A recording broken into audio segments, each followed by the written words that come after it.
Hello and welcome to Kingsholm, and you join us just as the teams are heading out to the pitch, and you're here for the hybrid match, half of Rugby Union, half of Rugby League, and I'm joined by Director of RAF Rugby, Tug. It's going to be an exciting afternoon. Oh yeah, definitely. You're looking at some of the talent that's out there just strolling onto the pitch, still in really good condition, some really talented rugby players, and a lovely day in Gloucester, so it looks to be a really good game. I mean, this whole hybrid thing, it will be unfamiliar to some, but, you know, half union, half league, it's not complicated, but a real sight to watch some of these guys have to play another code of rugby. Yeah, somebody was saying earlier on, it's a load of grown men acting probably like 7-year-olds as they get used to the game for a little while, and then it changes and they have to get used to it again. So the quicker they adapt, the better it'll be for them. But in the meantime, it'll be interesting to see who gets frustrated first and who starts throwing their teddies around. And a lot of the Union side are ex-Gloucester players, so that's the connection here at Kingsholm. But interesting, of course, because from a military point of view, the RAF will be playing here against the Army. Yeah, definitely. You've got Rob Bell, who will be playing against the Army here in 4 weeks' time on the 27th of April. So that'll be outstanding for him to have a run out on this track already. We'll just listen to Millie Underwood singing.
Beautifully sung there by Millie Underwood, and she's a regular with any Rugby for Heroes events, and that's really why we're here. Two charities, Rugby for Heroes and Hull for Heroes, both helping military personnel transition from military life to civilian life. And Tug, I know you've been involved with Rugby for Heroes since its inception, really.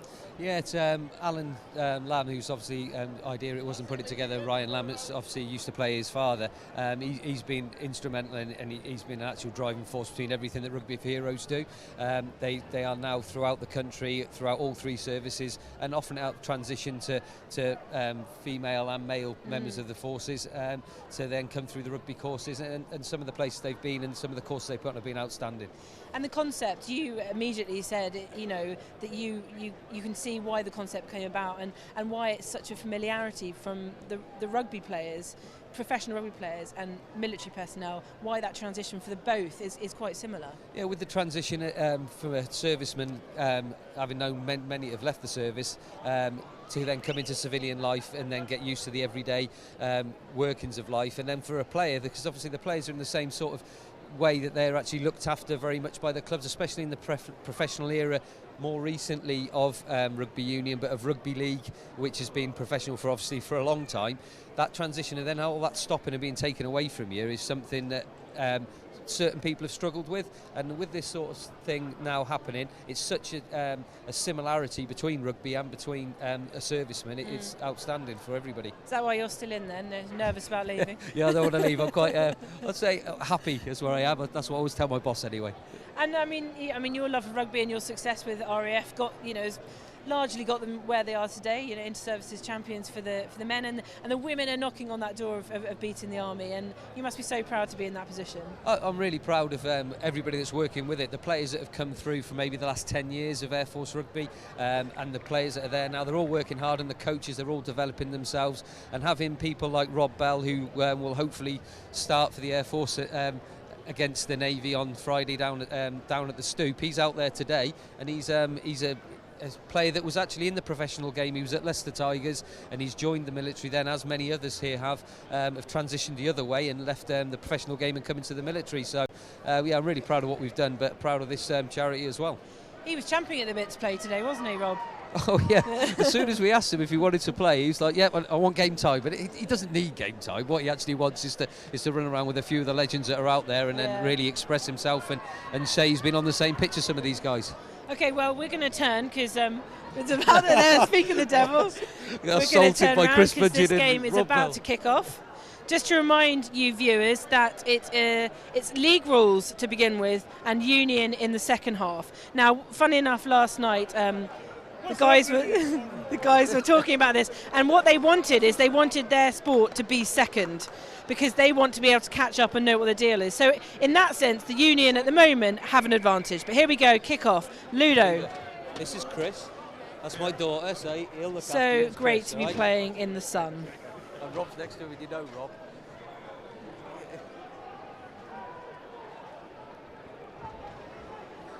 Oh, Tug, be playing in these conditions as well. Yeah, it's going to be a little bit, I say a lot of these guys are pushing towards 50 now.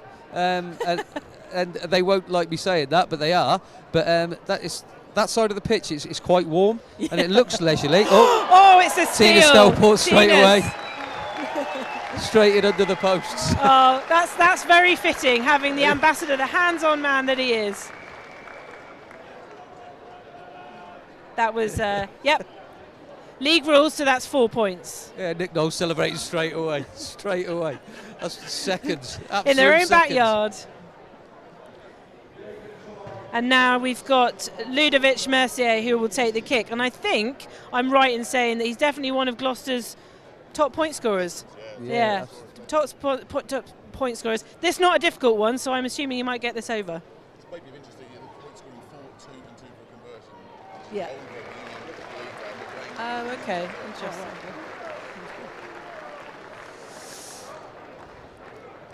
Okay, so the Union boys are up 6 points. Good start. I think the Union boys are enjoying playing on a Union ground and having a Gloucester side behind them. There's some of them that have played at this stadium a lot of times. They're wanting to prove a point, I think. Yeah, so maybe they don't really mind that it's league. You know, they'll be happy with that. Good start. Yeah. Oh yeah, definitely.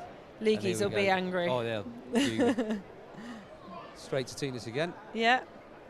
Now this man is a real hands-on ambassador. He coaches at the transition courses. He's at every event, and another Gloucester legend, and obviously played for South Africa. I think it was 18 or 19 times.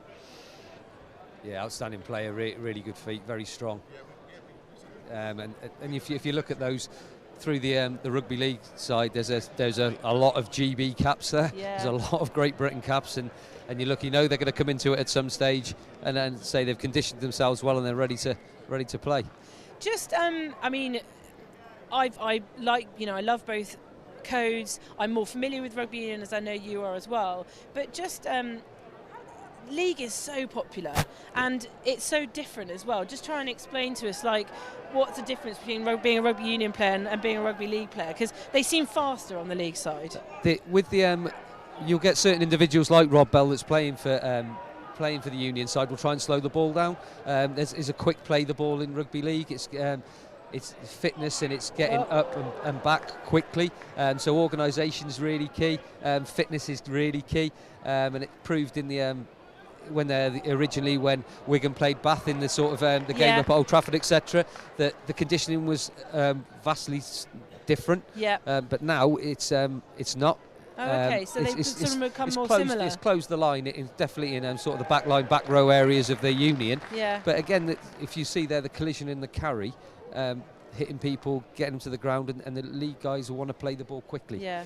It's brutal. I mean, you can hear that skin on skin when a tackle comes in league. It seems a bit more brutal than the Union tackles. I'm sure it is when you actually play.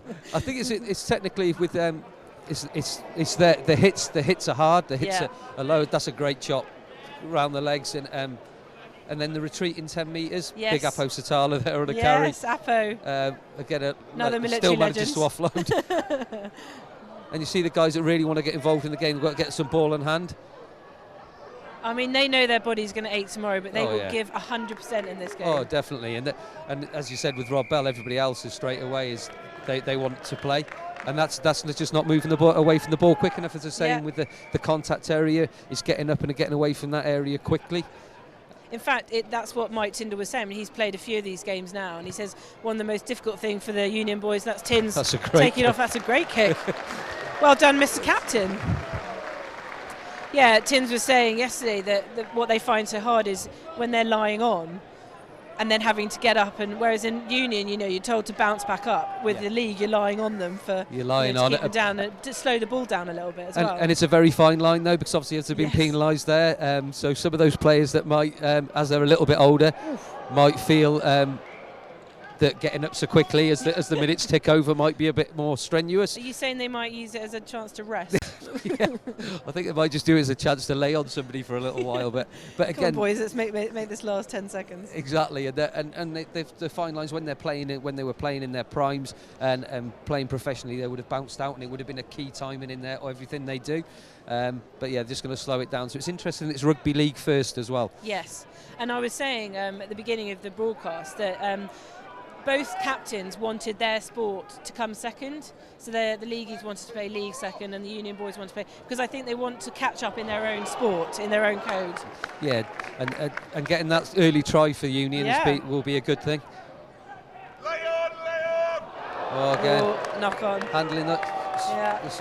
The handling not quite there at the moment. Cut across and then would have picked that up and then gone through. But some handling in the middle again, just a quick offloads and moving the ball really quickly between each other, and then trying to find those holes in the Union where Union will press and hold and then get the tackle and reset. Yeah, it's just trying to play that ball just to keep people moving. And of course the set play in league is another thing that the Union having to count to 6, 5 or 6 anyway. They find that a bit of a struggle. Yeah, exactly. So, and then the head and feed as it is, so it's, as we would say, in Union, it's not really a scrum, it's a restart of the game. Yeah.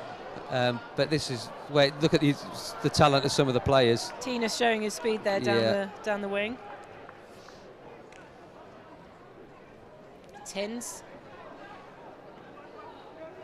I actually think, since I started watching Tins play for Rugby for Heroes, he'll probably hate me for saying this, but he looks like he's improved just in the last 3 years. Maybe his new nose has made that happen. I was worried about that for him, to be quite honest. What, you don't want it to get broken again? But, I don't think we can pay for a second nose. But they've got this little short ball in there.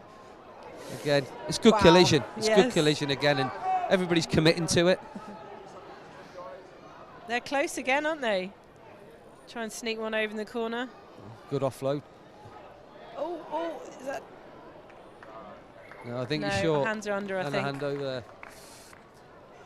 there. The referees also that we've gone in today have brought in by Rugby for Heroes. I think one in particular has definitely gone on the course. So it's all encompassing. If they want to be referees, if they want to be coaches, if they want to play, it's all open to them.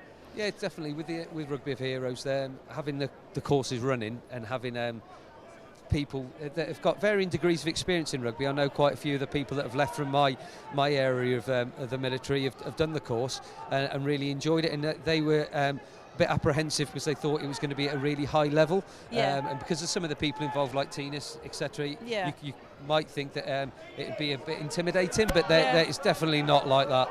It's definitely an all-inclusive part, and all the lads that have done the course have really enjoyed themselves. I think that's what I've found. I mean, you've got the names like Tina's, like you mentioned, Mike Tyndall, Keith Senior now in from the league side. I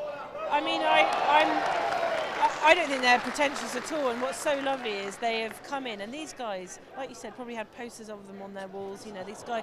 Mike Tyndall's won a Rugby World Cup, and yet they are so, I hate to use that naff phrase, but they're so down to earth, they're so normal, and they just want to play rugby and teach rugby and coach rugby. Yeah, and they enjoy imparting their knowledge on people, and because they are of such a level, and they are of such an ability that they want to impart their knowledge. They want other people to enjoy what they've been able to enjoy. Yeah. And they really do enjoy telling people and giving them experiences that they've had. They talk a lot about the community of rugby. Yeah. I mean, you know what that's like. Oh, yeah.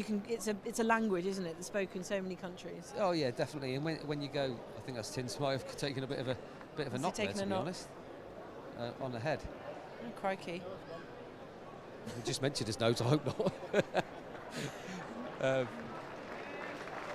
Okay, so Tins is coming off, probably just for a bit of a check.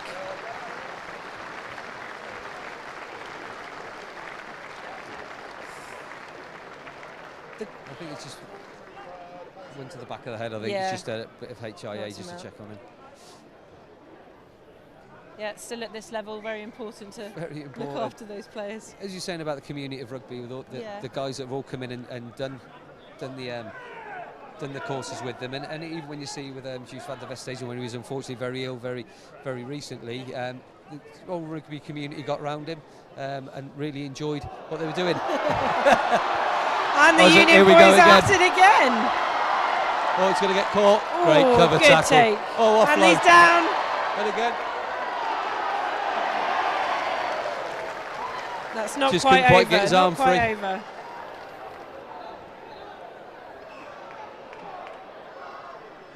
Gosh, the Union are throwing everything at these leagueies.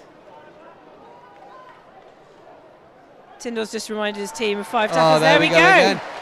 Great footwork. Another try for the Union boys in the league rules.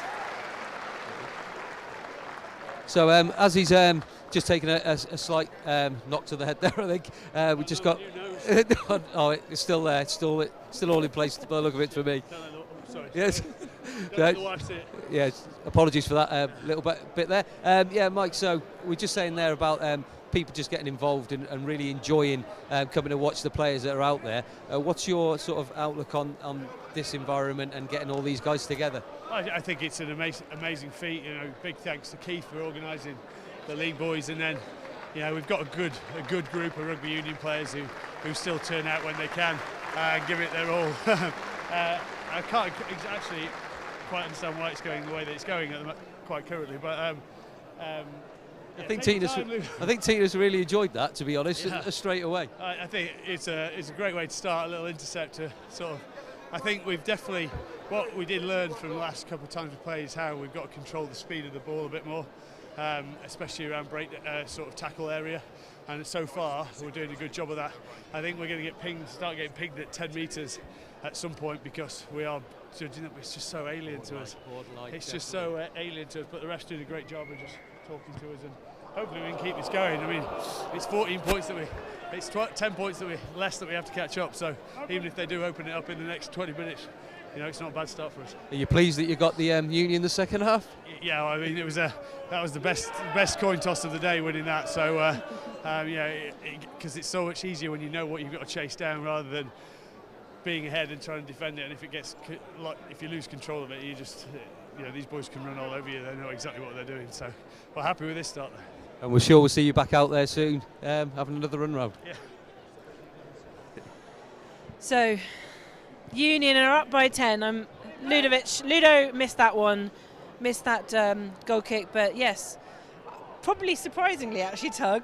I'm not dissing the Union boys in any way, but I don't think they would have expected to be up in the league rules by 10 points. No, as Mike was just saying that, he's a little bit shocked, and he's looking at the 10 points, and they were looking to chase the game maybe a little bit later on, not to be ahead and not and the league guys having to chase with the Union. But I'm sure that the league guys have had a little work at their Union skills as well, and they might shock them in the second half.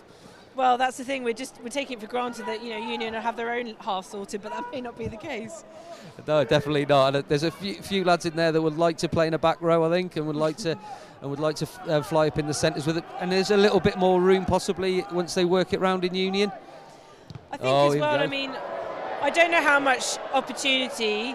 Wow! Oh, taken by the leagues there. I don't know how much opportunity the league boys have had to play together. I mean, granted, every single one of them is a fantastic player, a lot of pedigree, but I know that some of these Union players have played together before, and that's probably helped over the years.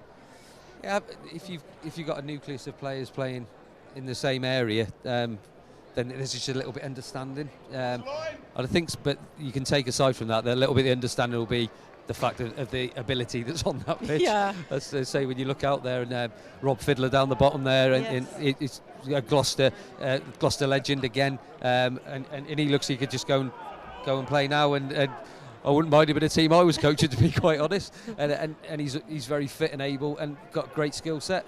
And the thing is, here we go, League are in. Oh, League of. There we go. The comeback started. The Hull for Heroes boys are happy. So the Hull for Heroes boys are happy now. They've got one in the corner. And you can see them just having a little chat to each other and sort of not goading each other, but giving a bit of banter on the benches that game's not over and the game doesn't last 5 minutes, as they're saying. And we want to see scores. I mean, this crowd here today, they're not really bothered who wins, probably. They just want to see scores and good rugby. They want to see scores and good rugby, but they just, just another head knock. God, this is almost as much blood as I saw at the boxing the other night. I say you can see from the collision though. There's another one in the middle there. Yeah. Where, the lads are getting hit. Yeah. And they're taking the hits and they are throwing themselves into the hits full on. Yeah, I mean there's a lot of love between the teams, but there's no love lost when it comes to the game itself. Yeah, it's pride. Again, it's with these kind of players, it's pride in what you do, and it's even at this stage of their careers, pride in what you're seeing and pride in what you're doing. And there's people that come here to watch as well. They pay money to come watch, so they want to give their all to what Absolutely. they're doing. And then it's a combat between the Union and the League, but everybody wants to show who's the best, who's the best forte of it. League missing that goal kick, so it's 10-4 to the Union side. Like we said, a little surprising, but it makes for a good game, and perhaps this is the League's comeback. And remember, of course, we're playing league rules in the first half, and Union boys will be playing their rules in the second half.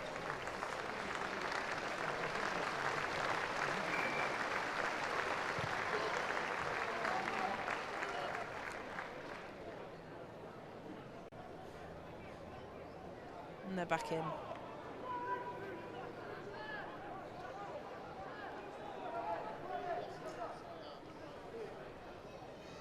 Yeah, so quite a number of sort of blood injuries, head injury assessments that have come off, but luckily these sides are bigger squads than you'd probably normally have for a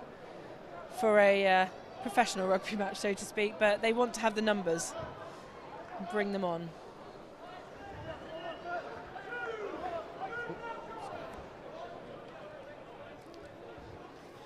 Let's say Union trying to get straight against some big carries up the middle. Two-man out. The discipline of the Rugby League is one thing the Rugby Union really took on with the defence, is getting back and reorganised really quickly. And you can see it in even in this game here, the guys are back and organised so quickly, and they really put a great deal of passion in their defence. It's a great pass out. Lovely tackle. Lovely tackle. And actually, I mean, Tug, talking on that, what I noticed when I first started watching Rugby League was, like you say, the discipline. And the fact is that 6-pass rule, the set rule, means that you can be on the try line for those 6 passes, and the defence in Rugby League is so much so that it's not guaranteed you'll get a try if you're that close to the try line. They're massively passionate. Again, there's been very rarely, but if a team in rugby, if they can nil the opposition and get that's proof, and you see so much from people like Shaun Edwards working for Wales, that his defensive work it really has paid dividends over the time they've been together. And again, same with Andy Farrell now at Ireland. It's such a crossover now, and everybody's learnt from it. And as Tins was saying earlier, Mike was saying earlier, it's just going to get penalised on the roll away as they have to get used to it and carry on with it. It's making a big difference now. Number 26, who's just here in front of us, is Jordan Kerman, who is Army and plays UK Armed Forces Rugby League. So he'll be delighted again to be playing amongst these superstars. Oh, he's probably looking around at some of his boyhood heroes, people he's probably had posters in those days on his walls and stuff like that, and thinking, I'm playing on the same pitch as these guys. And he wants to get involved, and he is a member of the Army. He'll be so chuffed with himself to be out there with those people. And he wants the ball, he wants to be in those contacts with those players. And then recycling the ball and going again. He is one of the most tattooed men I think I've ever met. But every tattoo has a story. And that's something that when we were on tour with them in Australia 2 summers ago, I asked Jordan to strip down to his swimming shorts purely for professional reasons, I'm sure. Only. And he did so, and we filmed his tattoos. I don't think I can think of a more memorable piece that I've done in my 10 years at BFBS. That was probably, I'm sure many other people enjoyed that news. It made a very good social media video. Believe me, Jordan's not shy. No, I'm sure he isn't. And great work. Keith, great work on the ball. Oh, he's in such great shape. As well. Oh. Also saying about the fitness of the league, well, some of the league boys and some of the union boys in particular.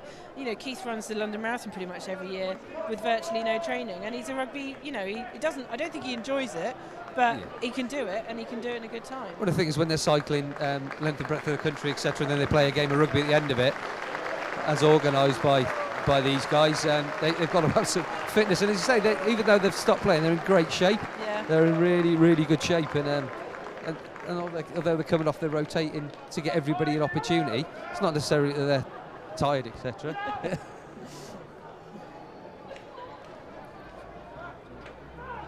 And we've got Alan Lamb, Rugby for Heroes, Alan Lamb with us. Just Alan, give us one answer, Alan. Obviously the founder, etc., of Rugby for Heroes, done an absolutely outstanding job with loads and loads of military people that have either transitioning out of the military into civilian life and giving them some rugby background. There's a lot of people here today obviously come out in support of the charity. You must be really pleased with it. Yeah, fantastic. I mean, we must have about 2,500, 3,000 here now, so you could, lovely day like today, so you can hope they'll come out to watch the Bulls play, and that support for the military is still there, so it's brilliant. And you've got some really talented people, a lot of GB international caps from the Rugby League side, and a lot of experience and talent over there in the Union side. These guys really do enjoy coming out and doing this, though, don't they? Oh, very much so. Yeah, I mean, you can see by the banter before the game, during the game, and after the game. So it's a hard game. It's still very physical, although they're getting on a bit now. But they love these occasions where they can, sort of reunite, so it's fantastic. And you're doing an amazing job in organising these, and then getting out to even over to overseas with the guys with doing the Rugby Heroes. It's not just in the UK, it's probably worth mentioning. It's going out to troops overseas as well, and delivering to them and then engaging with them. So to actually get that work done and carry on with this is something that's really, really appreciated. I know from my side of the house, from all 3 services, and stuff you've been able to give them. Yeah, I mean, the thing is that's what we do. We've been over to Germany to tour. We try and visit. We go to Cyprus, to visit the boys, to engage with them, and obviously with the school kids as well, out to Cyprus and Germany. So we think of everybody if we can. So British forces are British forces. Thanks very much. Oh, that's fantastic. Thank you. Thanks, Lammy, and obviously while Tug and Lammy were talking there, the Leaguey boys got another try over. Didn't convert the goal kick, so it's 10-8 to the Union. They're coming back, Tug, they're coming back. Yeah, I think they're just, I think Union lads will still be fairly content. I'll say fairly, but fairly content because there'll be a bit of personal pride in there as well. They won't let the Leagueys get over at all. But they're just going to start, I think, building something again from this position. And, how different is the scrum when you're playing between League and Union? Because obviously it's uncontested essentially in League, and it's just a sort of a restart of the game in a way. But that's such a big thing in the Union. Will the League boys suffer from that in the Union half?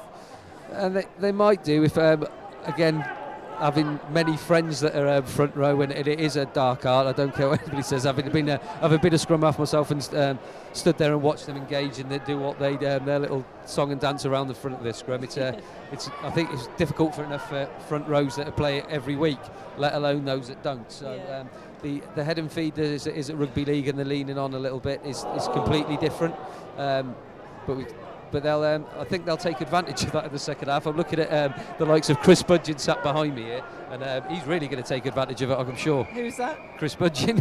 Yes. He gave you a nice nudge. Him and Bell give me a nice nudge. Let's talk about Budgie. Yes. The never-ending story of Chris Budgeon and rugby. I mean, we think he's retiring. We think he's not going to play again. He pops up in games like this. He pops up in games like this, and I was fortunate to be coaching the combined services of the UCAF team in the Remembrance Day game at Ashton Gate.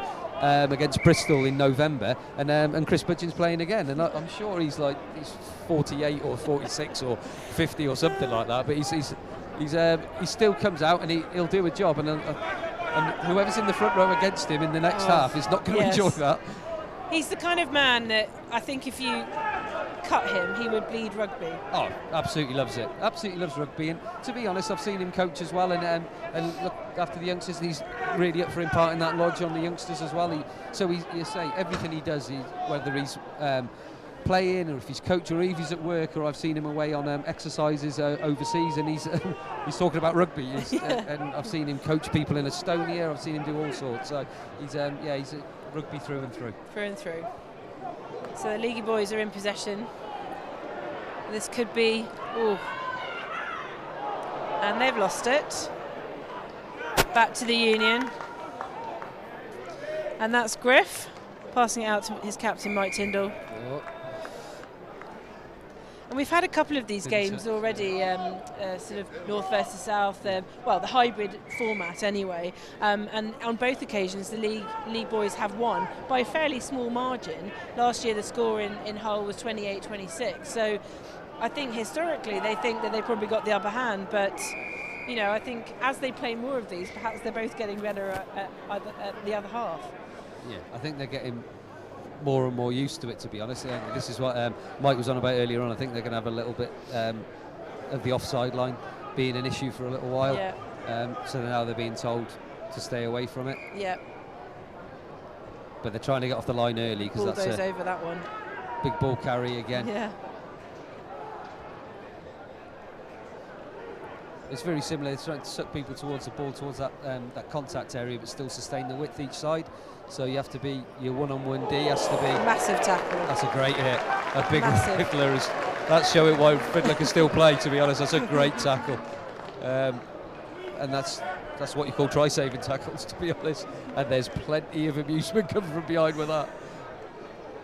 I think the tackle was on Wayne Godwin, who's known as Wagataurus, and if anyone's on Twitter, please follow him. He is hysterical, and he's given this match a lot of...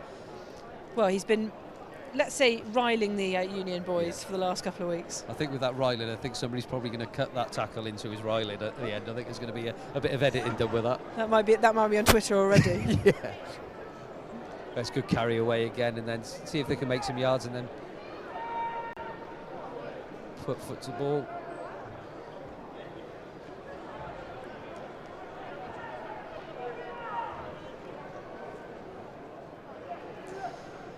Gloucester, of course. I mean, unfortunately we can't see it today because the crowd isn't as big, but when that shed is full of people, and we're hoping for the RAF Army game that'll be full and there'll be shouts coming from inside the shed. Yeah, Alan and the Rugby for Heroes lads have always been turning up down to the inter-services games year on year now, and I'm sure if we get we're going to get a big crowd down at Gloucester for this inter-services coming up. Firstly at the Stoop next Friday, and then on the 27th the Army against the Air Force. And I know that people have been mentioning it, and it's been on social media for a long time. You put it in the shed. I've been fortunate to be here and coach the combined services against teams at Gloucester.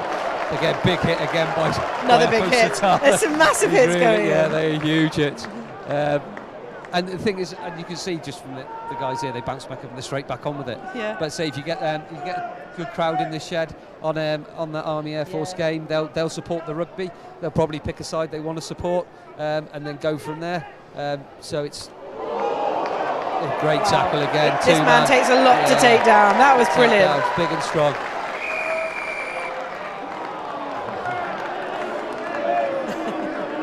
I think it might be a Union crowd here today. Yeah, I think it might be a little bit of bias in here. I think it's really clever of Alan to put the Union side in red and white as well. I think that's not hurt him at all.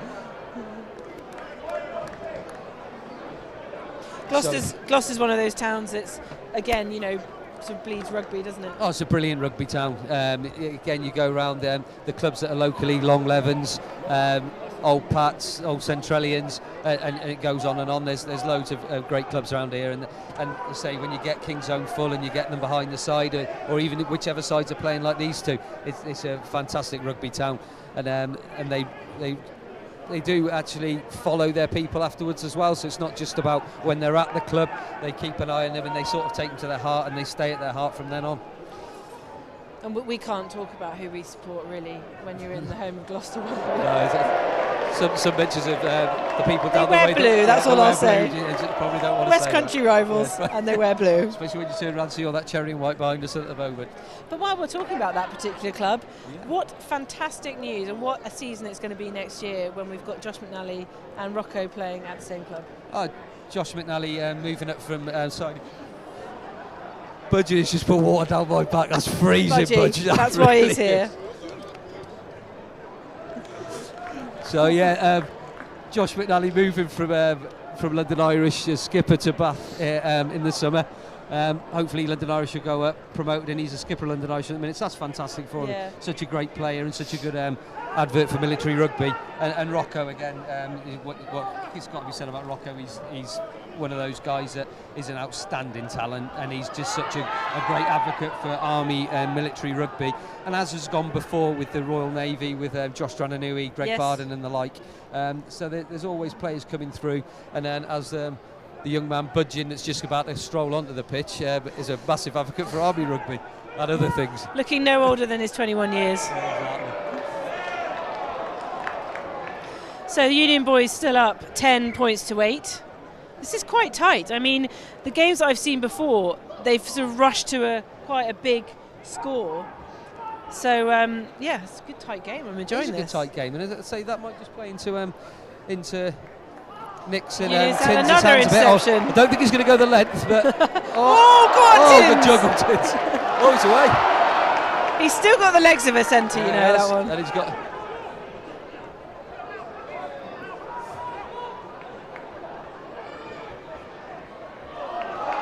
Robbie Bell away down the wing. Rob Bell scores on the wing, no way. On his own. Oh, good handoff, ball belly. I'm not sure that was legal. Yes, that was a shoulder barge. Oh, it's gone Rob Bell on a shoulder barge. Well, there you go, look. RAF Rugby. Lammy's shaking his head at me now. But I thought you didn't teach him that, did you, Tug? I didn't teach him. Not a chance. He was doing that well before he came to me. Yeah. Rob Bell obviously used to be at Leicester Tigers, so he's played at a level, the same sort of level these guys, and then joined the Air Force. And there's opportunities for guys transitioning the other way, as this is a transition out of rugby, is a transition when from the professional game into the military, and we've had quite a few of those.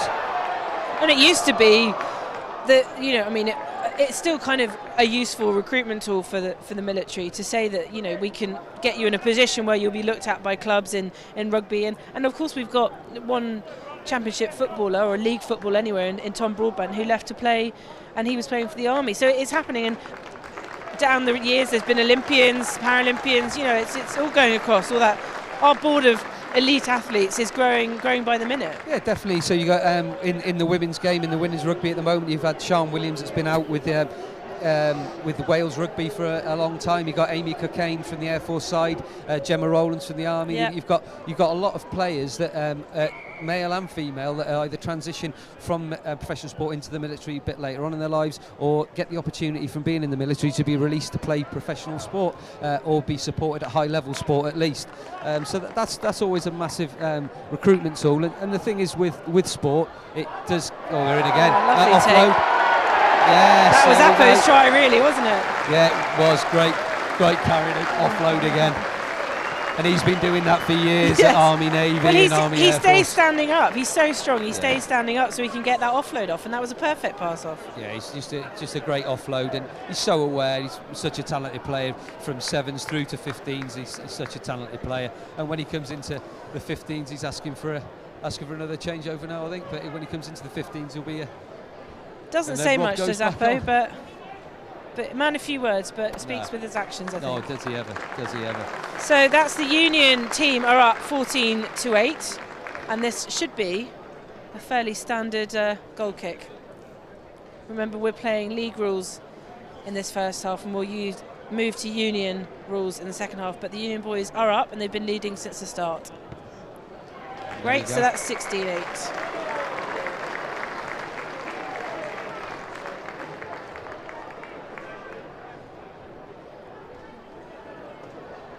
Talking of Olympians, Kelly Southerton did the warm-up. And we have Nick Knowles that's come along. He's head coach. Head coach. Come on, Nick, come and have a few words with us.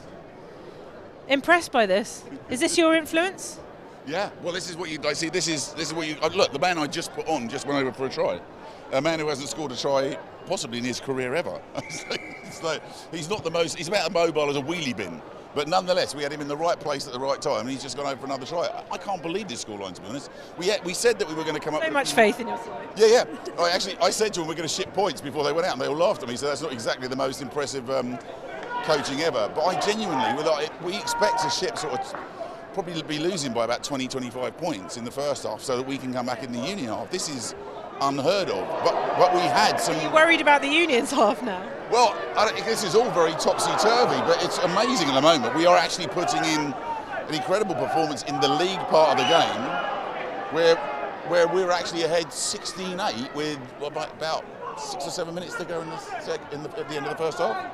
I mean, really, you want to be out there playing. I know there's a frustrated rugby player. There is, but there's also a fat me currently standing here, so the two don't actually go together very well. Plus, I obviously have an injury that's lasted for about 25 years.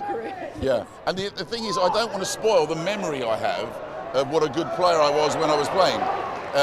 When you were 9? Yeah, and the further away I get from my career, the better player I was when I was actually playing. So, yeah, the distant past is becoming. I'm moving like Tina Stelport in my memory, whereas actually I never ever did move like that in real life.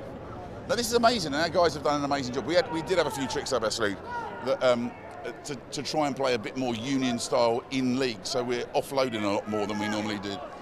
Last year, you've actually thought about this. This is serious stuff. Really. No, because we've lost twice before. It was starting to really get on our nerves. So we decided that what we do is, instead of trying to play league, which we're not actually any. Oh, he choked! Oh, he's in again! Tina Stelport with a try. Of course, he opened the scoring for the Union side. Changing the ball over in each hand and then just handing off scores. They're just showing off now, Tug. Well, that's actually the truth of the matter, isn't it? You can actually see an international player, even when he's like this far on afterwards, to actually swap hands in order to do opposite handoffs three in a row is amazing. And he's still got the speed and the swerve and everything. He keeps wanting to retire, but we keep wheeling him out. Now, this is an amazing half for us. He shouldn't stay in such good shape, I don't think. If he doesn't want to play anymore, maybe eat a few pies. Well, I've been trying to encourage. Well, he likes a braai. He likes a braai. Of course, that's mostly sort of protein, isn't it? You don't get a lot of vegetables on a braai, so that's why he's the shape he is. It's like also like Keith, but they've got Keith Senior, who looks like he's carved out of marble. Annoying, isn't it? Yeah, and you don't want to I don't like to stand up next to him when he takes his shirt off, and he doesn't like to stand next to me when I take my trousers off. But that's Well, we all saw that in the jungle, Nick. I think less said of that, the better, mate.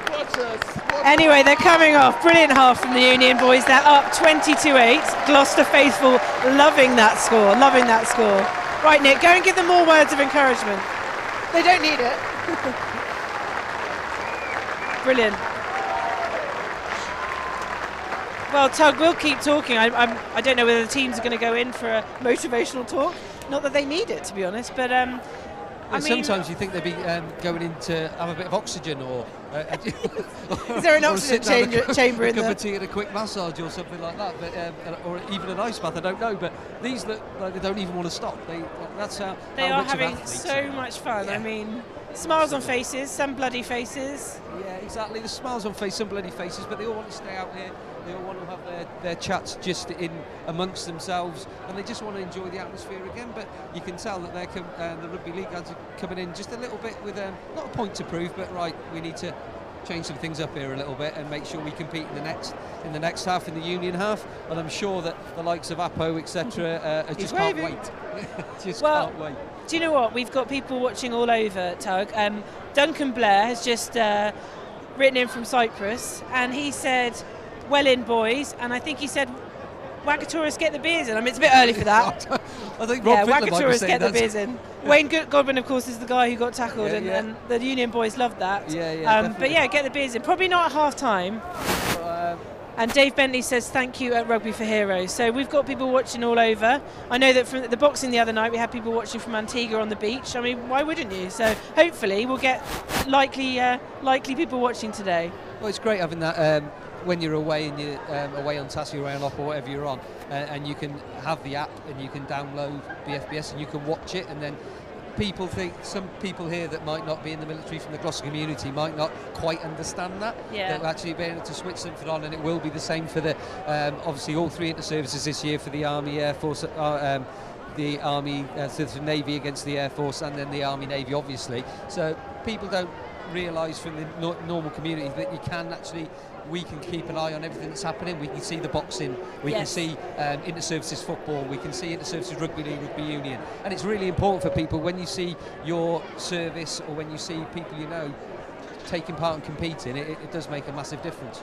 Makes you feel at home. I mean, I think when BFBS was formed, they wanted to, it was called, a contact from home, or I can't remember the exact phrase, but it was to make sure that those guys based around the world felt like they had a contact to home, and it was about reaching their families could see what they were up to, and that still continues today. And here we are in the 21st century, live streaming boxing events, live streaming rugby events, and so yeah, we're getting those guys who are based in Cyprus would never get to see something like this, and the things with Cyprus, and again, there's people even that are posted to Cyprus or around the world or on task around the world from all three services that might even be the sportsmen that have got to do their turn of going overseas, so they will miss out in that aspect just because of that, but they can still keep on top of what's happening. They can see that there's these events happening, and they can really be interested in what's going on. They don't seem to be forced out of it by their role, because they're not forced out of it at all.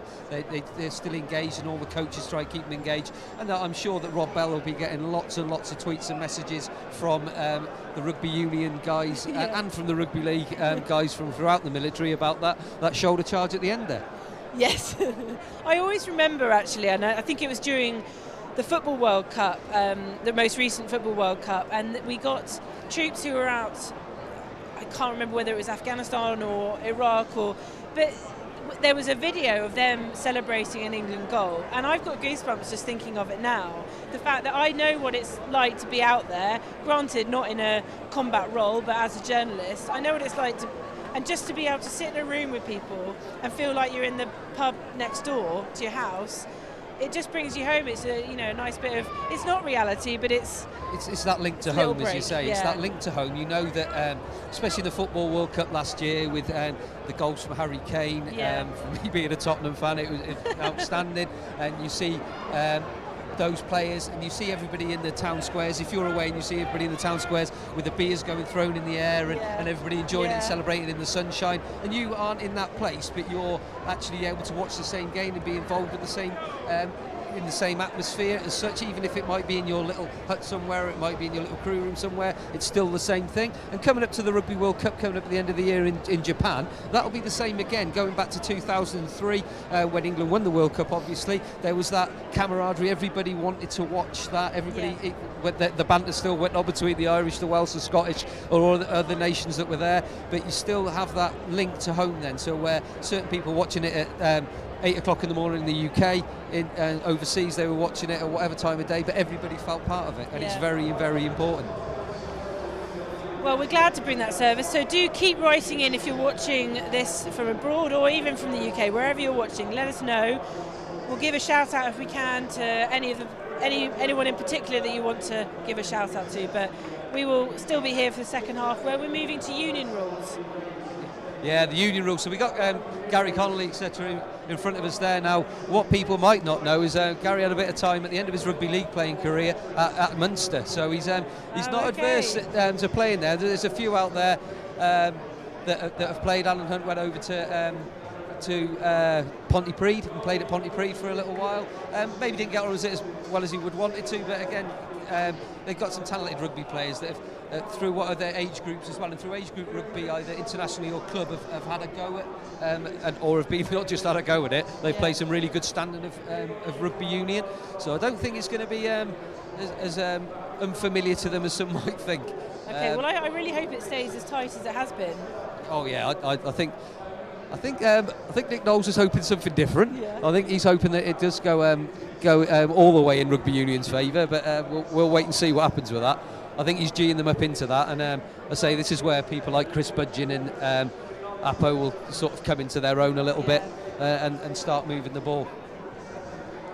Well, you've got the league boys here in black, and of course, I mean, it's not clearly split down the middle, Rugby for Heroes and Hull for Heroes, but because Rugby League is so big up north, the Hull for Heroes, you feel like this is their side, and Rugby for Heroes, the guys in red, the Union boys, but Hull for Heroes is another amazing charity. I don't know how much you know about them, Tug, but they're due to build a veterans village up in Hull across two councils, so East Riding Council and Hull, who normally, apparently, I'm told, don't normally get on, but because they're building this veterans village at £8 million, they've got all this funding and sponsorship to do it, and again, to help those people, those military guys and girls who don't find it so easy to adjust to civilian life, and that veterans village is going to be for them. There's going to be job opportunities and opportunities to house people if it need be, or just a place to go to, and so that's what Hull for Heroes is about.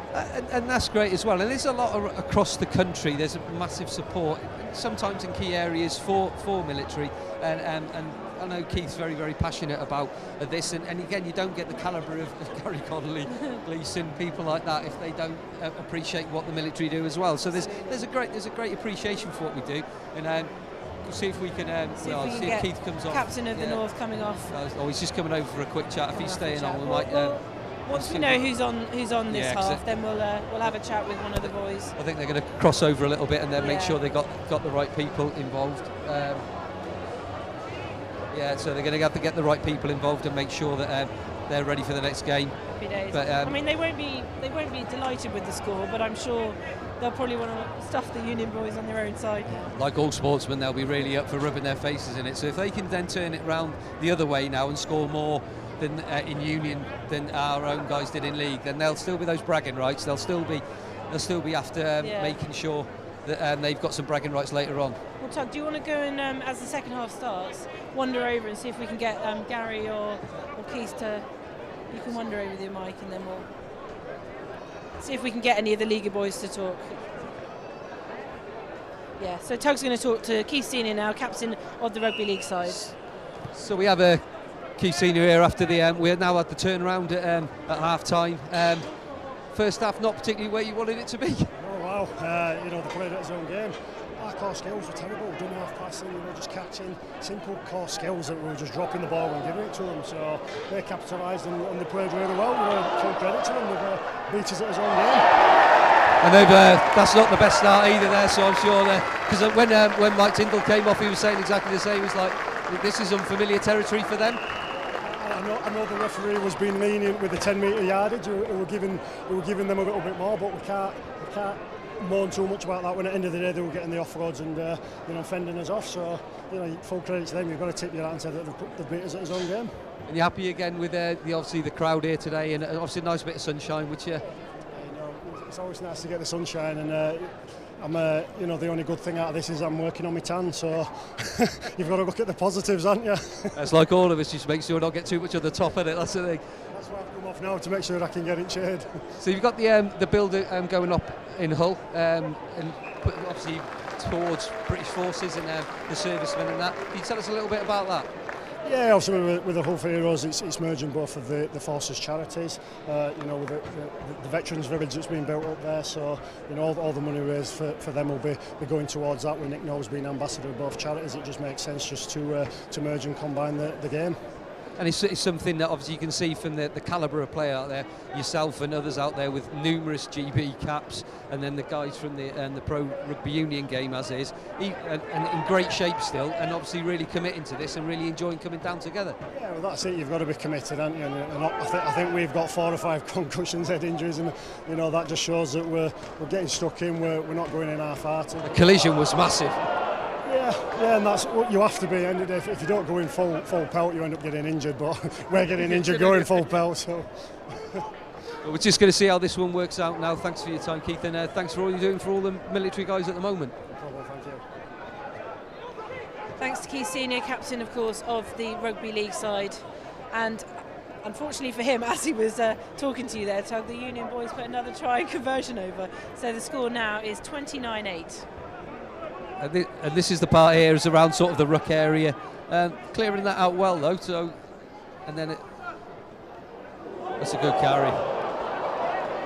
I mean, all it'll take, Tug, of course, in any game of rugby, a couple of scores, and suddenly they're back in the game. Exactly, and then it's having that little bit of belief. And then I was just watching Jordan from RB Rugby League being lifted as if he's going to be in the line out, so that's going to be an interesting one.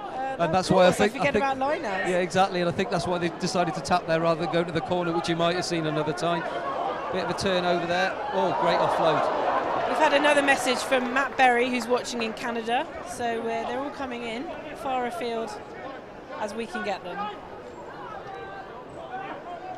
So hi to Matt Berry, I hope you're enjoying it. Anyone else who's sorry, Mac. It's Mac, not Matt, I'm told. But great, thanks for letting us know. If you're anywhere in the world or if you're in the UK, please tell us. And if you want a message to any of the players, please tell us, and we'll do our best to do that for you.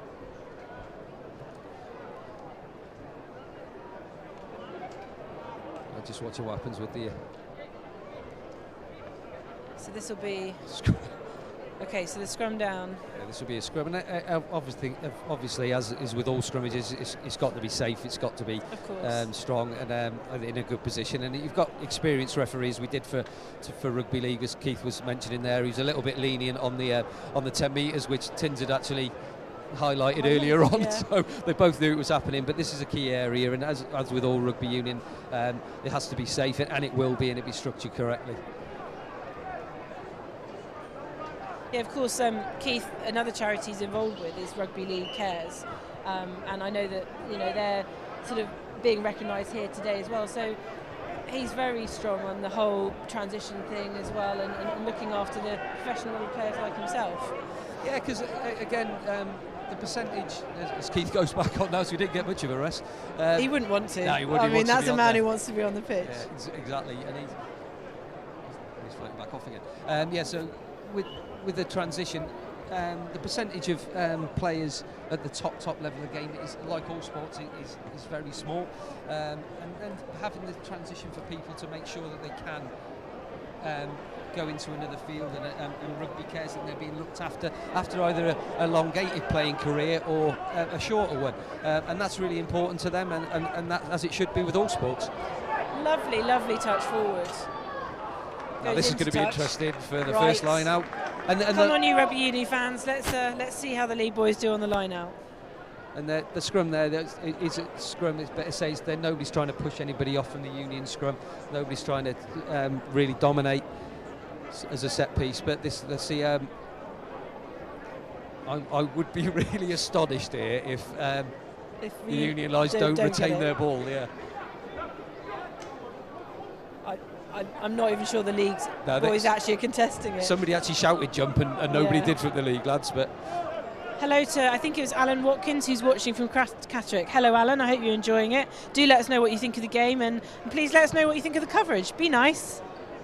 Well, there's Ludo there, he's put his foot through the ball as he was renowned for at Gloucester now. And this is where, to be fair, Rugby League has got great footwork, good work, they can capitalise. This is coming from someone who hasn't ever played rugby. You might be able to tell from my commentary, but the sidestep, where did that come from? Was that a league thing? Was that a union thing? Because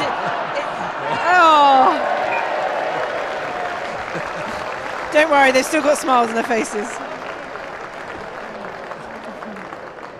So yeah, it's I think it's a development from both areas, to be quite honest. There's some outstanding sort of advocates of side steps through to your Martin Afires and people like that out and out speed and a step to go with it.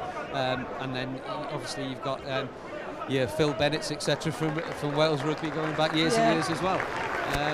So it's one of those things that's been. We're going to speak to Rob Bell now. We're going to get Rob Bell across. Rob.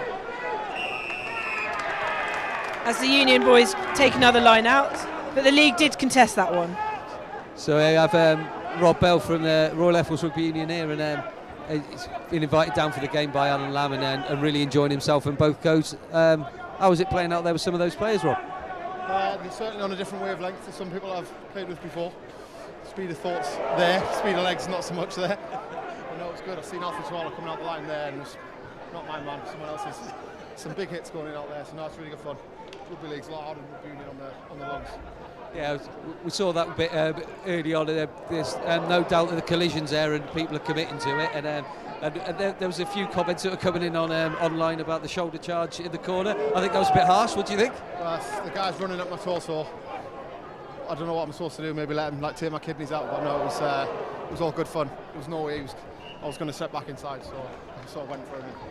And everybody is going full tilt, as you say. There's great collision, but it's great camaraderie out there, and it's raising some good money for the charities, as we said. I think when you're playing for this charity, you've got to go full tilt to give it justice. So we had a talk from Nick Knowles and the ambassadors this morning about the reasons why they're doing the charity. So I think it's only fair we do it justice by going 100%. And yeah, looking forward to the upcoming inter-services against obviously the Royal Navy at the Stoop next Friday, and then back here in 4 weeks, ready for what should be a big crowd here at Kingsholm. So we had a good training week last week, building into that French Air Force game. We're back in camp Monday, and then we'll be full tilt to try and retain the inter-services for the first time in a long while. So I'm really looking forward to it. Brilliant, thanks very much, Rob. Pleased with his shoulder barge? He is. I know the referee wasn't. And there's Chris Budgett now. He's not going to. And Kev Yates, another England stalwart. Yeah, exactly. Great players. We've got, I think it was Sean Butler's watching from Iran. Global audience, Tony. Yeah, he is a global audience. He's loving it, really loving the streaming and being able to watch the game, so that's great. Had a couple of requests to explain who the teams are. So in red we've got the Rugby Union side. They're made up of a lot of ex-England. We've got some French internationals. We've got Tina's Delport, who is South African, and a lot of some club rugby. A lot of Gloucester rugby involved, because Rugby of Heroes has an affinity with Gloucester and the people of Gloucester and Gloucester rugby. So it's no coincidence they're wearing red and white. So that's the Rugby for Heroes side. The league boys are in black, captained by Key Senior, of course, who had something like 33 GB caps. Probably one of the most well-known rugby league players that we've produced out of Great Britain. They are made up again of a lot of GB internationals. Some pace and sidestep, great hands.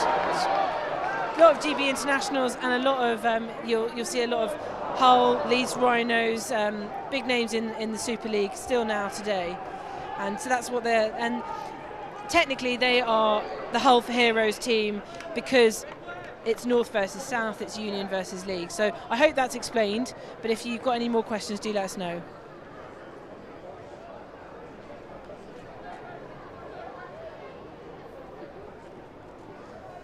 Still fighting 100%. Another scrum here.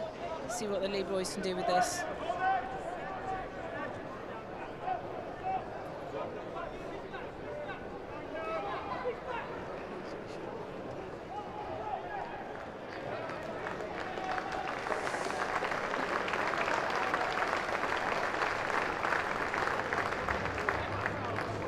Okay, Emily's just written in, sending lots of love to her daddy, and I think she said she's going to kick his butt if the league lose. So I don't know who her daddy is.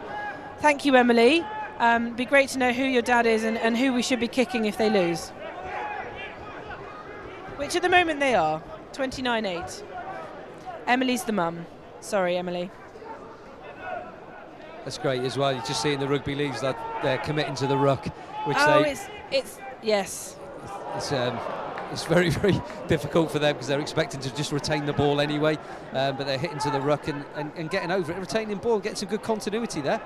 It's a pretty good offload. The League boys are over. Well, hopefully Emily and Jess will have seen that. The League boys there with a Rugby Union try and they'll be up. So yes, Emily and Jess, which is Keith's family, and I'm glad you're watching, guys. I hope you're enjoying it. Daddy's doing the best he can, and he really is an amazing Rugby League player. That's Keith's daughter and his wife. Yeah, great ambassador for Rugby League, but it's helping the military as well is something, again, it's fantastic for us as serving members of the military. Well, he'll be pleased with that, Lee. Oh, yeah.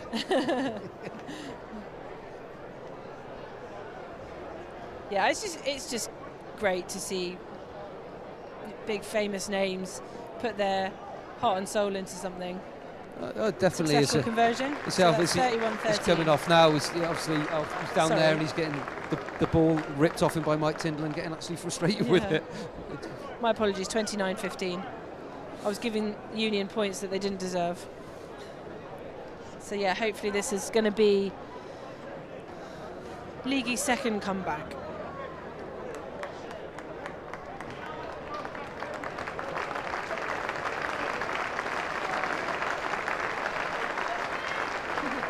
Tyndall's off for another break.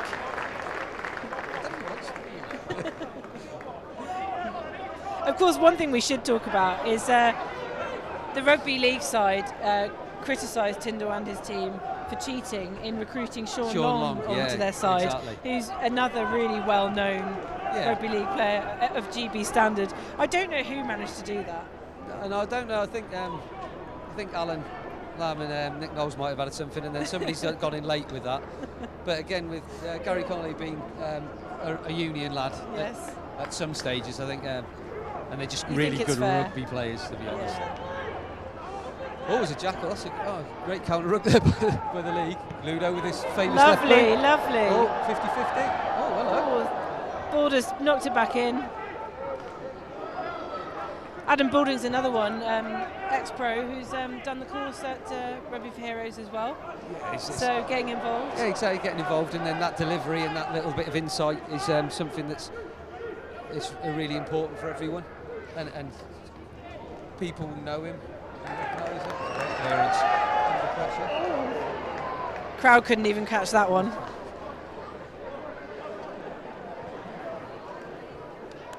What I do love, Tug, as well is absolutely second to none. All the guys and girls who've been through the course, they all say they want to do it because their sons or daughters are playing rugby, and that just fills me with so much rugby pride that that's carrying on to the next generation, and they all just want to go down to their kids' clubs and teach rugby and pass it on. That's great step in there. Speak of the devil. That's what he can bring to a Rugby Union side. Right through the middle. And it's great when you go down to travel around rugby development officers and community rugby coaches from the RFU, and then the Rugby for Heroes lads that have done the course, or parents. It doesn't have to be anybody. It's in an official capacity. It's great when you go down to clubs across the country and you see young kids coming through, girls and boys that both are all coming through. I've seen players of this generation that they want to mirror. They want to be professional rugby players. They want to just enjoy playing rugby and doing the courses. It's really important, and there's 400-500 kids on Sunday mornings is not uncommon around the country playing Rugby Union. And I know Rugby League are in the same thing with the community courses a bit further north. Another successful conversion from the boot of Ludo. I mean, it's fair to say he hasn't slimmed down since his playing days, but he's still got a marvellous kick. Oh, he's got marvellous. But the thing is he even sitting in the pocket and distributing, etc. Yeah. He's very, very good at that still. Very good. It's coming off now. Well done, Ludo. See, that is a Gloucester legend. Yeah, I mean, they must love that as well. To come and play. When that's one of the things they miss when they gave up rugby, to come back here and still be loved by the crowd. No, exactly. It's knock on by Gordon there. Yeah, little knock on there, but he's not carrying the ball there, and he's just going to get 4 or 5 come along and hit him at once. A bit of retribution there. But again, when they've been at that level and they've had adulation, etc., and then to come back and not probably to the levels they had before. You've got people here who have won Challenge Cups, you've got people here who have won Super League, GB caps, you've got people here, as you say, with tins that's won the Rugby World Cup. Yeah. But just have that moment as it is in the sunshine, and then they must enjoy it. And Ludo, as I say, was a Gloucester legend, and that's why he's getting that reception. Gloucester, I think in those days, Olivia Azam was due to play today. Another sort of Gloucester legend, played with around the same time as Tina's did, and they seem to even then attract. Well, this is going to be a league try. Well done, boys. And have I spoken too soon? Oh no, he just made it on the roll. And a 2-on-1 wide. I think we would have been furious if we hadn't given him that.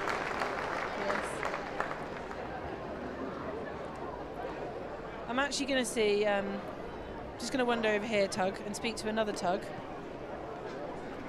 Tug, you going on? Sorry, I'm not going to speak to another Tug, but we will speak to him shortly, but he wants to go and play rugby, funnily enough. And that, of course, is why we're here. So with that latest try, that is 36-20. We'll just see if the League boys can get this conversion over.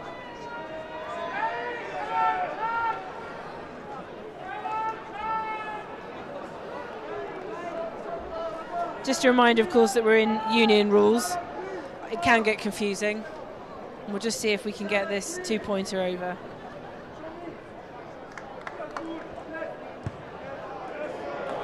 Wow. That's a great kick. That's a great kick. Well, yes. I think the League boys think they're sniffing it now, aren't they? Joining me now is Paul Matson, who is... the reason that Hull for Heroes exists, aren't you, Paul? I'm not giving you too much credit for that. I know that you're, being from Hull yourself, massive Rugby League fan. How are you enjoying it today? Yeah, loving it. I'd be loving it even more if we was winning, but it's good. It's brilliant. It had to come eventually, Paul, because you've won the last 2 games, so it had to even out at some point. Yeah. Still upset though. They played a bit more of their rugby in our game, if you like, so and cut us on the up. Do you think they've been practicing? Yeah, just once or twice, maybe.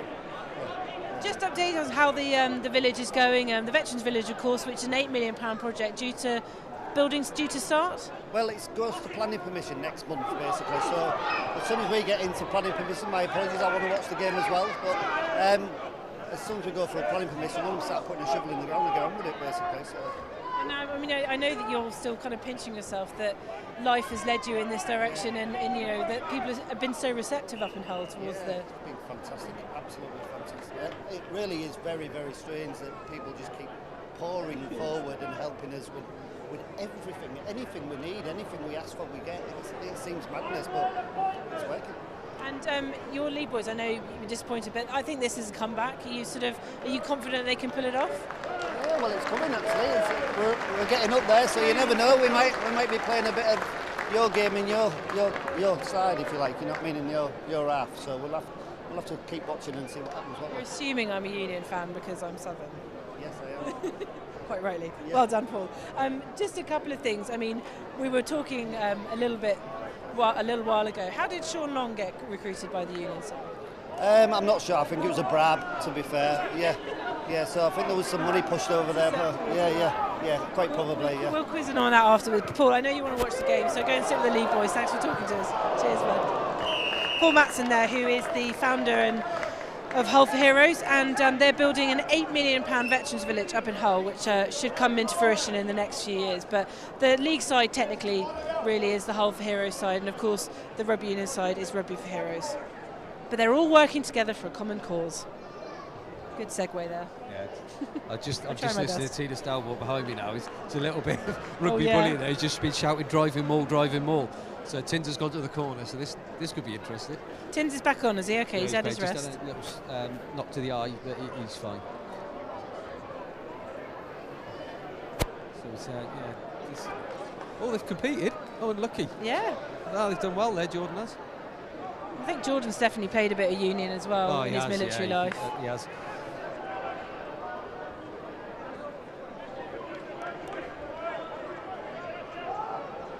5 metres out. Oh, it's great tackling.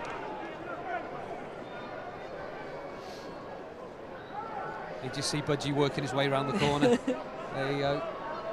There's I mean, he's pod so there. quick, you know. There you can't go. see There's him the sometimes. top. Budgie. Budgie. Is that a classic? Yeah, that's a classic Budgie. Just 5 metres there on the edge of the ruck. Good carry though. And Budgie played for Northampton in his day. He did. He was down at Exeter Chiefs as well. Yeah. So he's obviously a great player. And they used him in the right areas. Oh, I think that's got hands double under. movement. I think he's gone with. Yeah, double movement. So. Well, the League boys were saying it. They were telling me it's double movement. That's a good rugby league carry on a union pitch. Oh. I thought that was another, close to an interception there, but came off the league player. Budgie again. He's got quick hands, hasn't he? Great hands. And there's platform all out here, so they've got numbers. You can just draw one more pod. There we go. Lovely. Robin there. Lovely to Tins and over.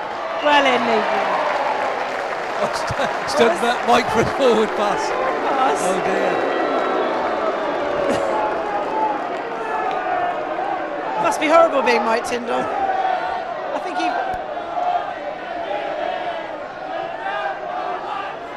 the Gloucester fans screaming, "You don't know what you're doing" to Mike Tyndall. I think he's still got a bloody nose. I don't think he stopped bleeding all game, to be quite honest.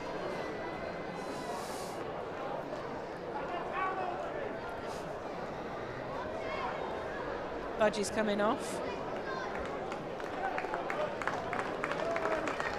Soft hands at Chris Budgie, soft hands.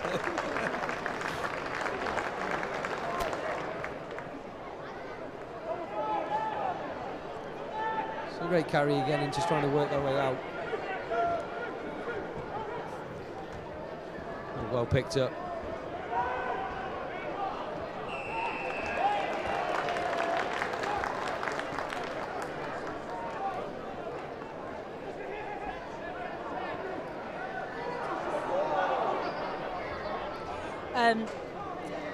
Yes, we know Pascal Mitchell. You're watching in Compiègne. We were there with the Rugby for Heroes team last August, and we went out for an armistice match against the Compiègne Folklune. I'm probably saying that completely wrong with my rubbish French accent.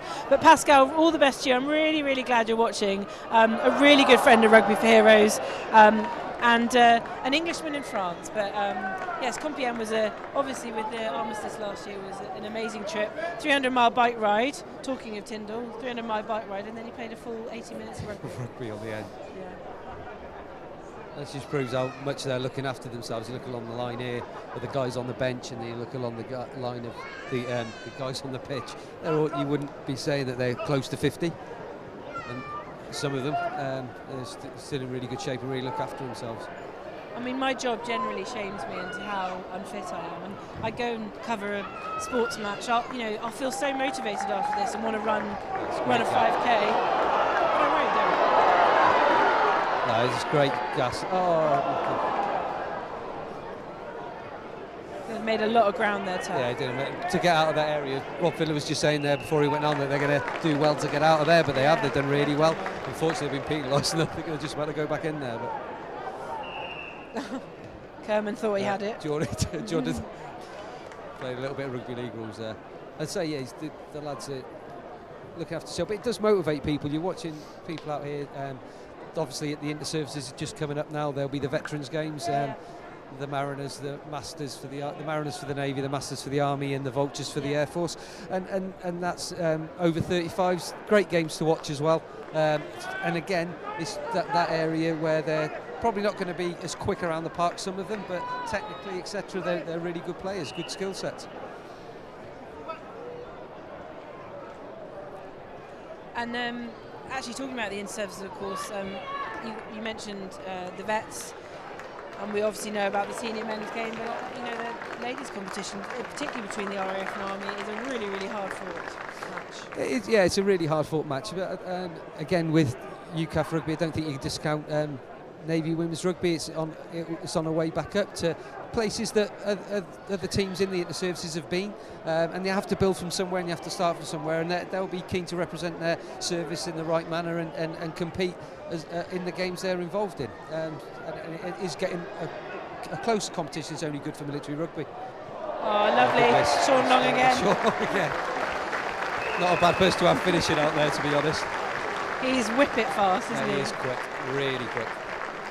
Yeah, I mean, I mentioned the female game as well, because we've got CJ here who plays for Super League Women, and you said before, the first words out your mouth, you were like, we want to see a women's hybrid match. There's so much strength and depth in the game. Yes, in the position I'm in the role I'm in at the moment for Air Force Rugby, I'll be going back to the women's game, and I know CJ's had buy-in from various areas at the moment of the women's game in the military, so I'll be going back and really highlighting the opportunities there, and again to build it onto another level, and then exposing women's rugby again in another format, as in this hybrid in these locations.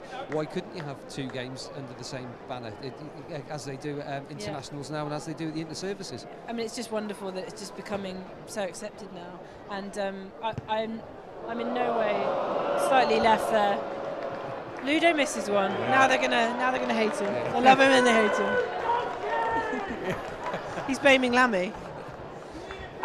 No, in no way would I discount the Navy's game, and I've done preview pieces with them and watched their matches over the last few years, and I feel their frustrations, because being in a military side, it does depend on who's available, and I think the Navy suffer that because they're away for longer and you're actually physically on a ship rather than just being able to be called back for a couple of days. So no, in no way am I discounting it. I know Sam Alderson, who plays both codes, is a great advocate for Royal Navy Rugby women, and she deserves.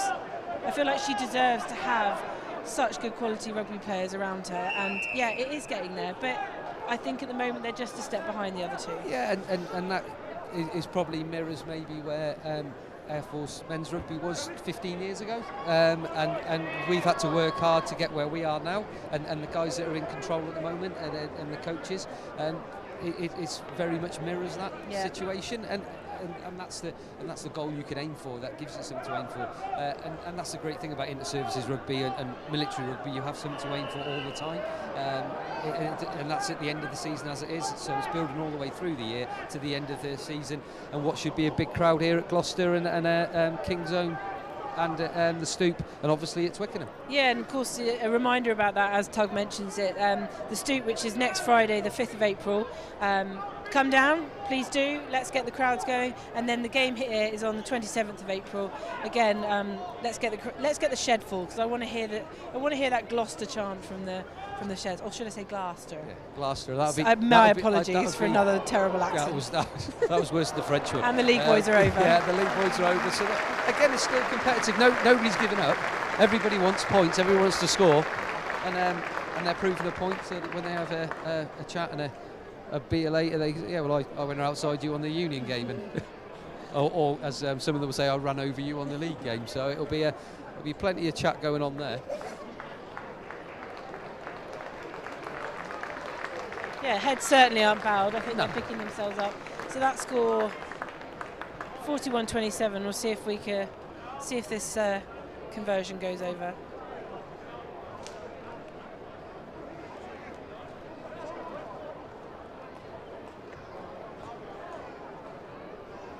Just a reminder, of course, we've had a lot of messages in today on our Facebook page. If you're watching from anywhere in the Forces world or anywhere in the world, please let us know. If you want to pass on any messages, any particular players, please let us know that as well, and we'll do our best.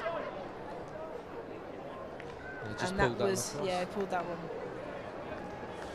So still 41-27 to the Union boys, and do you know what, I've lost track of the time.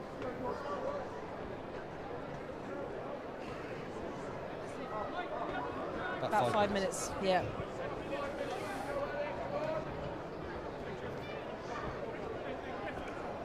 Tug, you've had a personal message on our Facebook site. Tug Wilson, great commentary from Sims. He thinks he knows who that is.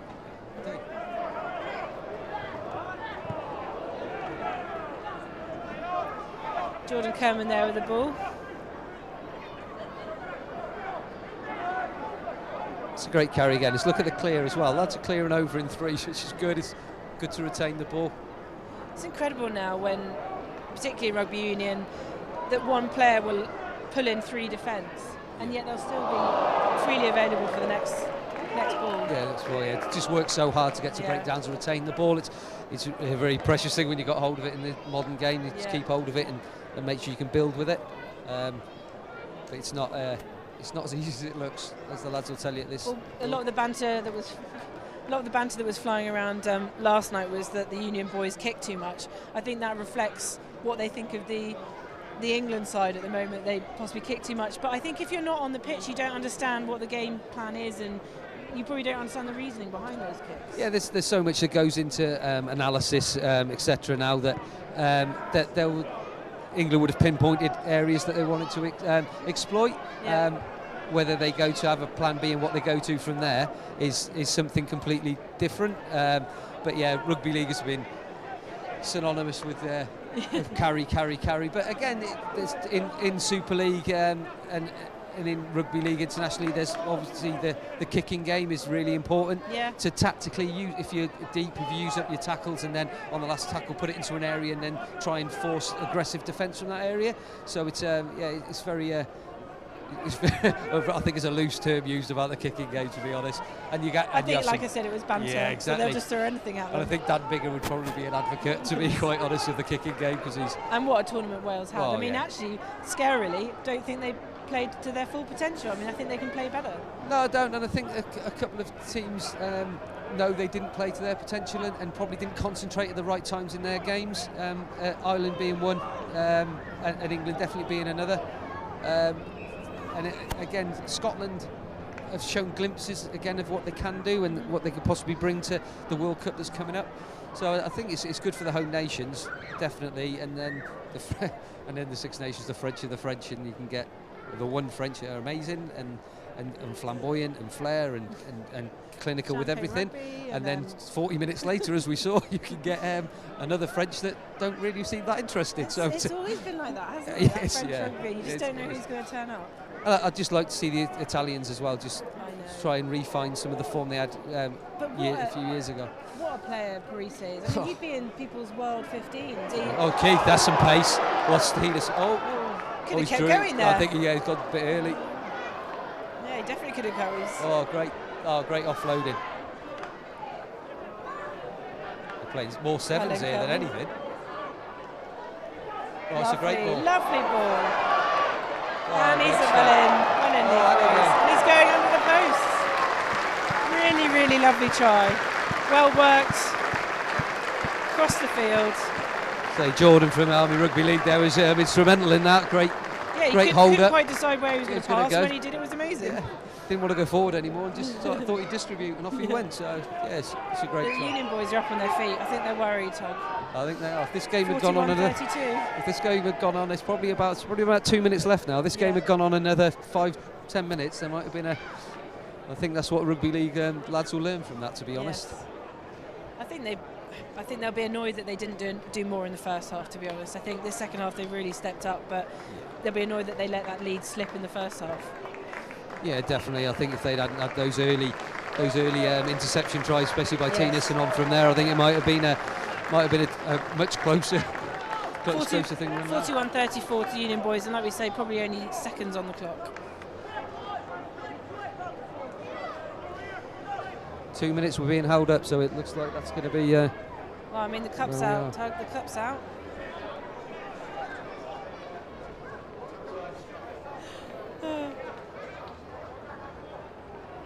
I haven't seen this trophy before.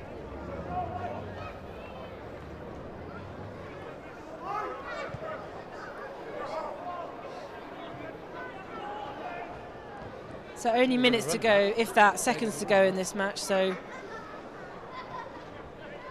I don't want to call it too early, but I don't think the league boys will be able to That's a good option, that is, going on to Gary Connolly early. That's a penalty, that.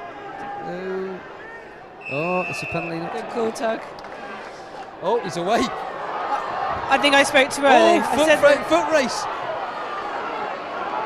Tina's working hard picking it there. up. Oh, well done. Well played. Shaun Long, no, he's knees. quick. Here we go. Footwork, that is. Shaun Long dodging everyone.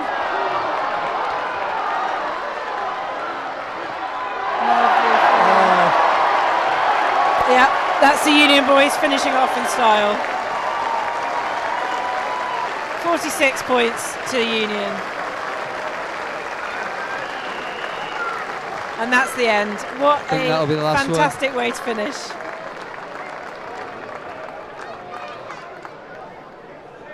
The leagues aren't happy. They're looking at it and say forward pass. They were level as well, but it's great It doesn't make a huge amount of difference to the end result, does it? But Shaun Long actually dancing all the way across, drawing Gary Connolly in there. And if you're saying that on a Saturday afternoon in Gloucester, that Shaun Long has just run from the 22 and drawn Gary Connolly and offloaded You'd think it. we were about 10 years ago. That's not a bad afternoon. Have we gone back 10 years? Yeah. They haven't gone back any years, to be honest. With Shaun running around like that, that's a phenomenal bit very of impressive. footwork in rugby. Just Ludo for the final say, which is probably fitting with his massive support here at Gloucester Rugby. Yeah, he's got Gloucester boys behind him now. He's gonna. Oh, is Tina's going in for it? Yeah. Well in, Ludo. Final score then, 48-34. Rugby Union have won for the first time in this series of hybrid matches. That's 2-1 to the league boys, but a well-deserved win. They were winning from the start, Tug, and never let that go. No, I didn't. I think they got that a little bit too far away. The last try there was a real testament to the game. But there's some great skills out there, individual skills and collective skills. When you watch it, you wouldn't say, as we said before, you wouldn't know they were pushing 50, some of them. And then you said that about 5 times. You want them to watch this live. I'd want to, and then I saw we're going to get a little bit back off of them, to be honest. Yeah. But they've really stood out, and the crowd, as we can hear behind us, have really enjoyed it. It's a good crowd, and importantly, it's raised some good funds for the charities. Yeah, I mean, a fantastic cause, but I just think these guys love it. You know, they love getting back together, whether they win, lose, who they're playing with, who they're playing against. It's like an old boys reunion, but they also provide incredibly good rugby. It's fantastic rugby, and we've spoken to all the guys that have been on the touchline here, as Keith was saying, and Mike as well. They've blooded noses, 4 HIAs, what we've had just to make sure people's heads are okay. And that's a commitment. I think they're minor HIAs. I don't think anybody has to worry. I think they're just making sure. But it's one of those things where they would come out here every day of the week, I'm sure, with a crowd. If you gave these players a ball, a stadium, a couple of posts and a crowd, they go and play. Yeah, I think probably what they like about it is that they can super sub. You know, I mean, if that could happen in the international game, it'd be a completely different game. I think I saw Chris Budget walking over and go, yeah, please, he's been on about 5 minutes. Yeah, change. So it's one of those things where it's they make sure that they're doing the stuff they're supposed to be, and enjoying it as much as they can.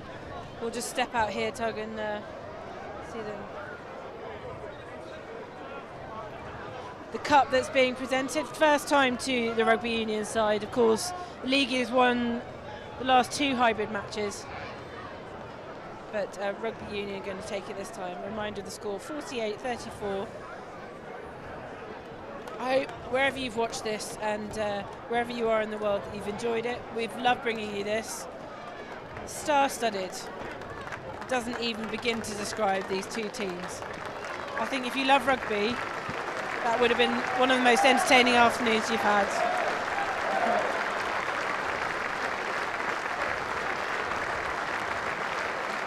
Massive smiles on all faces.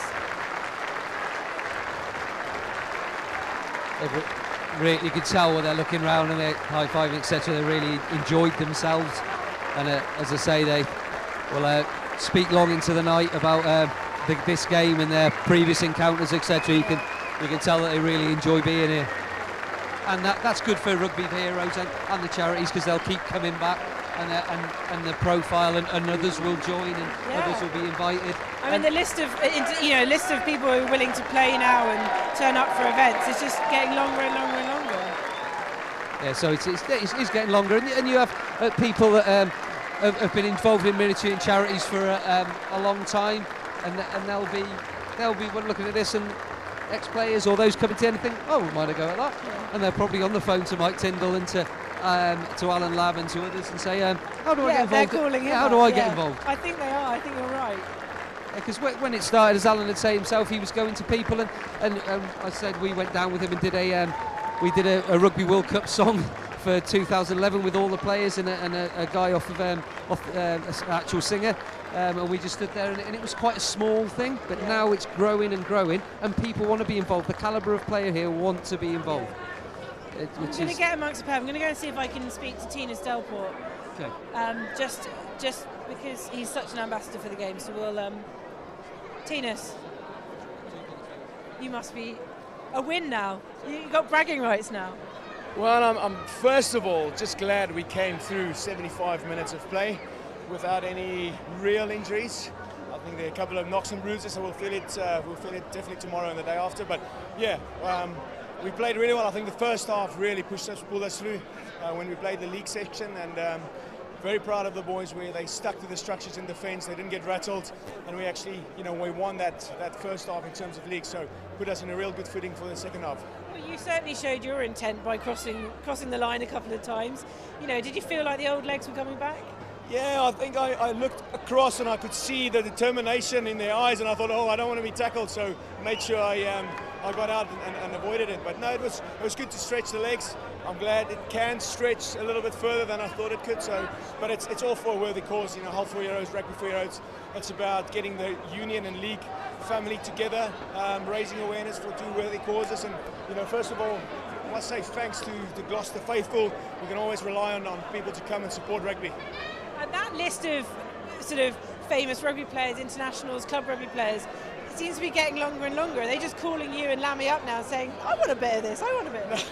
No, I think as soon as they see our names on the phone come through, they don't answer. So no, it's great, and this is the beauty of Rugby Union, Rugby League. Keith had the same. He could pick up the phone to a number of his old players, and they said yes, we're in it. So that is the power of rugby, both union and league. It's about that family, it's about that network, that camaraderie, and that's what makes the sport so great. I don't know what you paid him, but I think Shaun Long made it worthwhile crossing over to Union. Well, he didn't show up. I think he was too scared. He didn't even pitch up. I don't know. I think the pigeon must have been shot when he went up north. But we had one or two guys with a bit of league experience previously, actually in the army, and they sort of shared some wisdoms, and it kept us going well in that first half. Tinas, thank you so much, and thanks for everything again. What you do for the charity, I think you need to go and pick up a cup. Okay, over to royalty. Tinas Delport there, who is Rugby for Heroes ambassador, and when I say ambassador, this man is really, really hands-on with what he does. Just waiting for Tyndall and Tyndall Jr. to pick up the cup.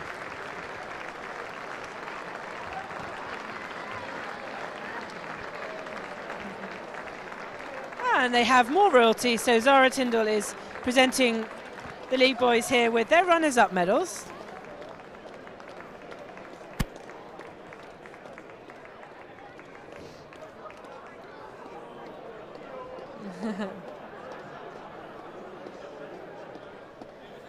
And of course this rugby league team made up of a huge amount of ex-internationals, ex-club rugby players. There's Jordan Kerman there from the army picking up his. This is Trevor from Hull for Heroes, fully represented. Tug, we'll talk to Tug in a bit. Gary Connolly, some massive league names picking up their runners-up medals there. And I'm sure they'll not be pleased that they lost, but they'll be glad that they turned up. A really, really good game of rugby.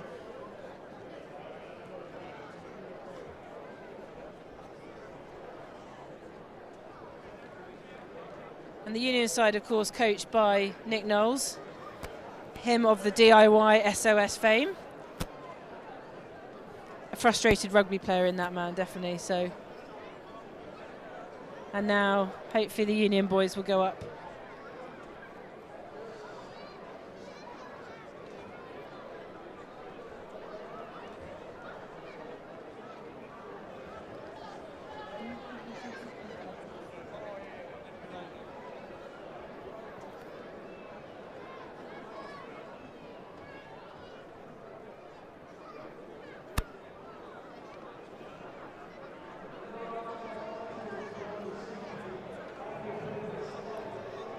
Okay, the moment these Union boys have been waiting for several years.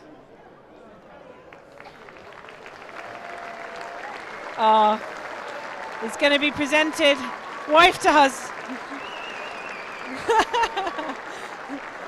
What a lovely moment. Zara's going to present Mike with the winner's trophy. Standard reaction from a rugby crowd. You get a medal as well, Mike.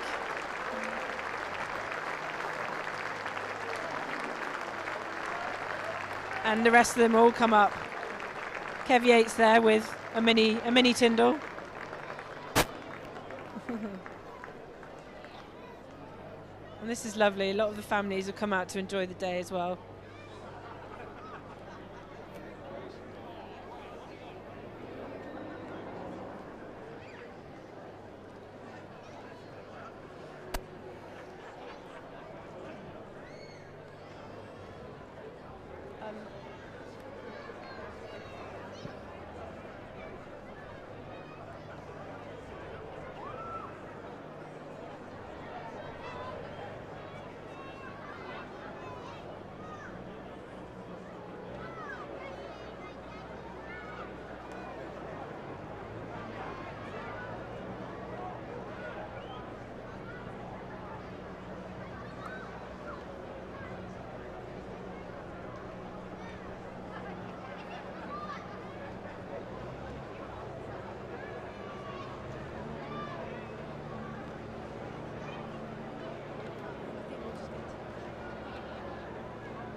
Tins? Yeah. Tins, do you want to just give us another? Okay. We're just going to speak to Mike Tyndall. He's just going to deposit a child first. And then we'll get Mike. As patron of Rugby for Heroes, of course, really, really important. And again, another really, really hands-on ambassador. He turns up at the transition courses, he does dinners, he does motivational talks, and actually just him turning up on the courses can sometimes, it can make someone's day, it can make someone's course, and you know, let's not forget that this man won a Rugby World Cup. So we'll try and speak to Tyndall, and then it might be time to say goodbye. Just give me 5 minutes. I hope wherever you are, wherever you've been watching from, whether it's been from your sofa at home or you're stationed abroad, it would be fantastic. It would be fantastic if you could let us know what you thought of the coverage. We will be doing a lot more live streaming. I've got Nick instead. You'll do. I was waiting for Tyndall, but you'll do, Nick. Well, I actually don't think you expected that. That's quite convincing, Willie. No, genuinely, I thought we were looking to be about 15, 20 points down at half time. And we were actually ahead by half time, which is a bit of a shock. Then we headed off and made starting to look like a cricket score. And then amazingly, the league is just like started really going for it and actually came back at us. So in the end, 48-34, it was just a festival of rugby in the end, is what it was. And the crowd seemed to have enjoyed themselves. There was some genuinely fantastic rugby played by some genuinely talented players who, despite putting on an extra layer of protection in lives, are actually still managed to put it out of the bag. I wanted to sort of ask what you sort of a motivational talk, but actually it didn't look like they needed it. They were really fired up for it. You know, we've lost this fixture twice before, yes. And so this time we actually came at it with a bit of a game plan. We actually genuinely had a game plan for a change, and it really worked out. But despite the best efforts of them to come back at us again, we hung on to it, and we were really, really chuffed. I'm actually genuinely really, really chuffed. And I don't know whether you're surprised or just sort of, because I think the thing is, there is an element of fun. There's obviously the good causes that we're doing it for. Yeah, that's what but it's all about. These guys are going to be competitive to the day they die, so they will be just as chuffed as you. Have a look at all the cuts and bruises, and I mean they are properly whelped, this lot, and they're like, you know, they're really damaged. They've thrown themselves in at 100 miles an hour. There's a glorious autumn. Right. I'm trying to rescue your interview, but he's got. I've got to be in that photo. Okay. Well, we'll let you go, Liz. No, but do you want to go? No, that's fine. Okay. Just a really brilliant day. Really brilliant for the cause. Great for veterans. Great to see all these players come together and the public turn out and spend their money to raise the money so that Rugby for Heroes and Hull for Heroes can continue to do the amazing work they do. So. And you'll be back. Yeah. Not going anywhere, are you? Yeah, well, I don't know. I might retire now. I've actually now. I've won the 3 times I've coached. We've won tournaments. That's it. Now that, to be honest, that's as the reasons for it are just the same reasons that, for example, I had a #1 single. It was a joke. It was accidental. It was a laugh. But actually, I've coached 3 times and won 3 times. So now is the time to retire and call it a day, I think. Hello. Okay, I'm going to let you go, Nick. Go and talk to boys, and we'll try and catch Mike. But brilliant. Thank you so much. And of course, you bridged those 2 charities. You brought it home from Damien, isn't it? Yeah, because I had a slight injury. I had a slight problem in that I was too old and too fat to play. So my nephew stepped in instead. My permanent injury. Nick Knowles, my permanent injury. Did you enjoy that, Damien? That was fantastic, isn't it? Look at it. Like, what a perfect day for rugby, and what a perfect result. So the Bleaky boys come down here, they had a lot of chat, and they're talking about with all these new players they suddenly roped in at the last minute. Numbers are up there, so yeah, it's good. Did it for your uncle there? Sorry? Did it for your uncle? Yeah, 100%. The family, innit? Yeah. So, Family's family. yeah, family's family. Family's Rugby family. family. Exactly. Rugby family, Rugby for Heroes family. His proud mum and dad are up in the stands there watching as well, so that was very nice. Well, look, boys, I mean, it really was a really good game of rugby. I really enjoyed it. Thank you so much, and thank you so much for doing what you do for Rugby for Heroes and Hull for Heroes. That's our pleasure. And for all the forces out around the world, we really appreciate all you do for us, and thanks very much for tuning in, and keep safe. We've had messages from Canada, Iran, Qatar, yes. They've been watching all over Cyprus, so... That's fantastic. Yeah, just keep safe, okay? And we really appreciate what you do. Yeah. Thanks, Nick. Thanks, Damo. Cheers. All right. So Nick Knowles there and his nephew Damo, who both played for the Union side. I'm going to see if I can wander around with me, James. I'm going to see if we can find royalty, as they call him at Rugby for Heroes. Okay. Yes, he is. He's having him. But just a reminder again for all of those who've watched, and thank you so much for watching and interacting with our coverage. Just a reminder that next Friday we'll be bringing you a live stream of the Inter-Services Rugby, RAF versus the Royal Navy, from the Stoop in Twickenham. And in 3 weeks' time, on the 27th of April, I think that's about 3 weeks' time, maybe a month's time, we'll be back here at Kingsholm to bring you RAF versus Army, and that's the men's game and the women's game, both here from Kingsholm. And that all builds up to the Army-Navy game on the 4th of May at Twickenham. Again, that'll be us live, as we are every year at the Army-Navy game. Remember this year that the time has been brought forward by an hour, so the game will be at 2 p.m. and it will just be the men's game from Twickenham, and UCAF under 23s will be playing as well. But listen, it's been a fantastic day. I really hope you've enjoyed what you've seen. I've certainly enjoyed being here. Rugby for Heroes, thank you. Hull for Heroes, thank you. And please join us, like I said, at the Stoop next week, and then back here at Kingsholm on the 27th of April. Thank you for your interaction. Keep telling us what you think, and we will try to keep improving. I know we can do better, but we've had a great day, and thanks again. That's all I can say for now. Goodbye from Kingsholm, goodbye from Mike Tyndall, goodbye from Tina Stelport, goodbye from Nick Knowles, goodbye from Keith Senior, and do join us again when you can.